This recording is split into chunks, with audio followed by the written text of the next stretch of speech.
নুমলীগড়ত বন্যহস্তীৰ সন্ত্ৰাস বিহৰা মিকিৰচাং প্ৰাথমিক বিদ্যালয়ত বন্যহস্তীৰ উপদ্ৰৱ বন্যহস্তীয়ে লণ্ডভণ্ড কৰিলে বিদ্যালয়খনৰ বহু আজবাব খবৰ দিয়াৰ পিছতো বন বিভাগৰ লোক উপস্থিত নোহোৱাৰ অভিযোগ উত্থাপন হৈছে মিকিৰচাং অঞ্চলত অৱস্থান কৰিছে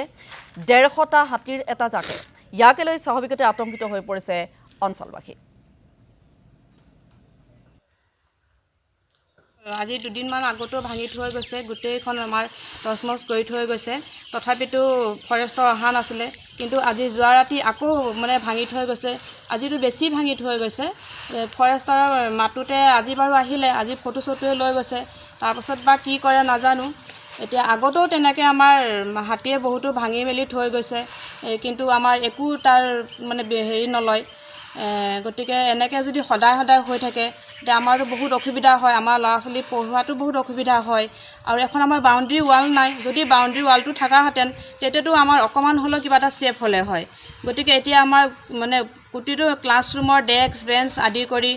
আৰু গোটেই আলমাৰী গডৰেজ চকী বেঞ্চ খেলা সামগ্ৰী TLM আমাৰ নথি পত্ৰ আদি সকলোখিনি আমাৰ মানে গোটেইখিনি আমাৰ চিদিলি বিদিলি কৰি থৈ গৈছে